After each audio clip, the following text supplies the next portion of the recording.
عموما د رمضان المبارک په آخري جمعه کې جمعه الوداع چې وته ویل کېږي د جمعې مونځ نه پس څه خلک داسې دي چې 4 رکعات نفل په جماعت سره کوي، جمع سره کوي د قضا عمره په نیت سره. 4 رکعات نفل وکي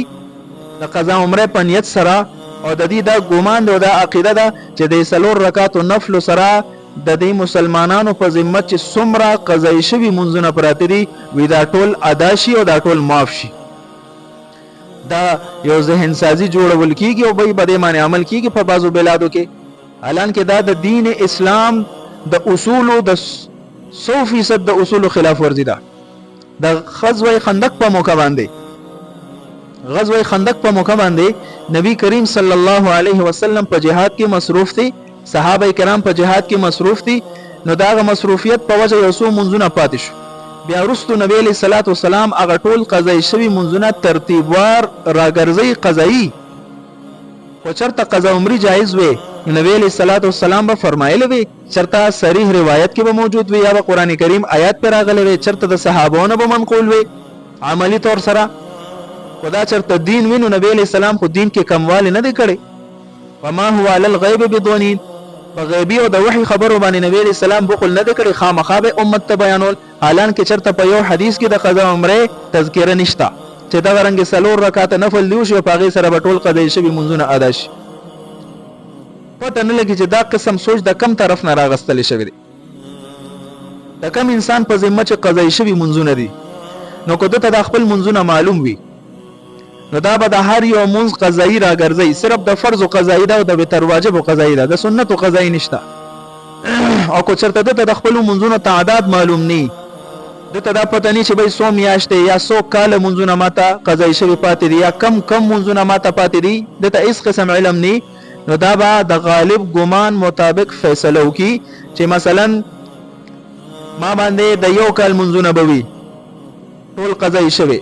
نو دې سره به د یو هفته 2 هفته یا د یو میاش منځونه نورم اضافه کې د احتیاط په بنیاد، او بیا به دغه منځونو قضایي شروع کی. نو د قضایي دا طریقه هم کول شي چې یو ټیم مقرر کې پای کې د یو ورځ منځونه قضایي په یو وخت کې راګرځي، دا جایز دي. او د اسانه په بنیاد باندې کو د هر فرض منځ سره انسان یو قضایي منځ راګرځي د اسانه په بنیاد، نو دام صحیح دي. او صرف نیت په ورته داسې کوي چې کله د منځونو تعداد معلوم نه، مثلا د سار منځ دی نو دا به وي چې زه ما په ذمه باندې څومره د سحر منځونه قضایي پراته دي، هغه کې اولنې د سحر منځ قضایي راګرځوم 2 رکعات فرض،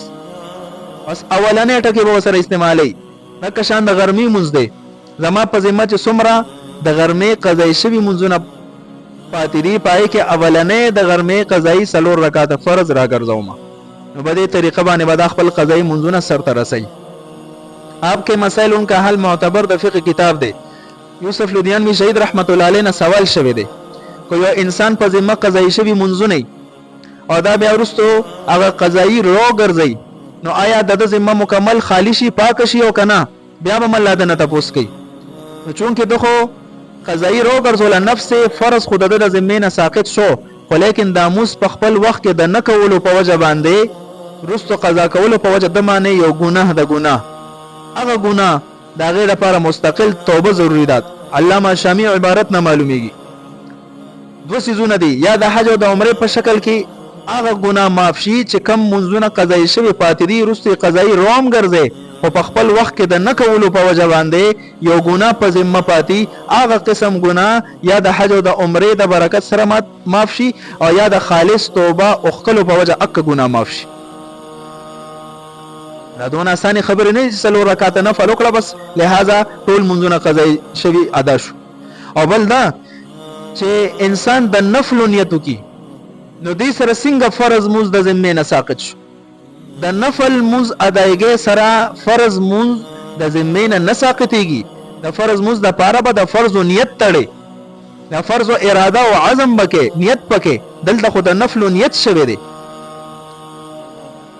بل دا سلور رکعات نفل کوي او ټول منځونه په د ذمه نه ساقطي بعضی منځونه 2 رکعات د کله سحر سبق 3 رکعات صدا لکه د ماخامه سبق ما سلور رکعات د غرمه د مازیګر او د ماسوتنه نو د سلور رکعات نفل سره دا ټول څنګه اداش عقلم دا نه مني. درېما وجه د عدم جواز دا چې دی دا نفل چې کم د جماعت په شکل کې کوي نو اول خدا معلومات پکار ده چې علی سبیل التداعی چې کله اهتمام سره خلق روبل لشي د نفل د جماعت د پاره نو د نفل جماعت جایز دی مو کنه دی دا مکروه تحریمی دی.